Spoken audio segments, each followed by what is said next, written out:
রেলগাড়ির কামরায় হঠাৎ দেখা, ভাবিনি সম্ভব হবে করতে। আগে ওকে বারবার দেখেছি লাল রঙের শাড়িতে, ডালিম ফুলের মতো রাঙা। আজ পড়েছে কালো রেশমের কাপড়, আঁচল তুলেছে মাথায়, দোলন চাপার মতো চিকঙ্কর মুখখানি ঘিরে। মনে হলো কালো রঙে একটা গভীর দূরত্ব খনিয়ে নিয়েছে নিজের চারদিকে, যে দূরত্ব সর্ষে ক্ষেতের শেষ সীমানা, শাল বলে নীলাঞ্চলে। থমকে গেল আমার সমস্ত মনটা। চেনা লোককে দেখলাম অচেনার গান ফিরছে। হঠাৎ খবরের কাগজ ফেলে দিয়ে আমাকে করলে নমস্কার।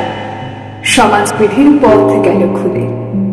আরাম করলেন শুন, কেমন আছো, কেমন চলছে সংসার ইত্যাদি।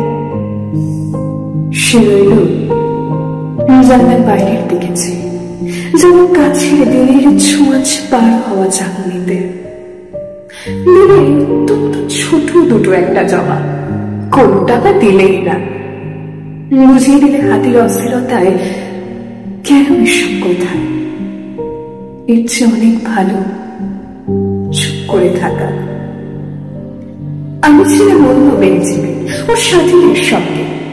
একসময় আনন্দের জানালে কাছে আসতে মনে হলো কম সাহস না। বসল ওর এক বেঞ্চিতে। গাড়ির আওয়াজের আড়ালে বললে মৃদুস্বরে, কিছু মনে করো না, সময় কথা সময় নষ্ট করবার। আমাকে নামতে হবে পরের স্টেশনে, দূরে যাবে তুমি, দেখা হবে না আর কোনো দিন। তাই যে প্রশ্নটার জবাব এত কাল থেমে আছে, শুনবো তোমার মুখে। শুনে করে বলবে তো? আমি বলে বলবো। বাইরের আকাশের দিকে তাকিয়ে শুনল, আমাদের গেছে যে দিন একেবারেই কি গেছে, কিছু নেই বাকি। একটুকু রইলেন চুপ করে, তারপর বললেন, রাতের সব তারাই আছে দিনের আলোর গভীরে।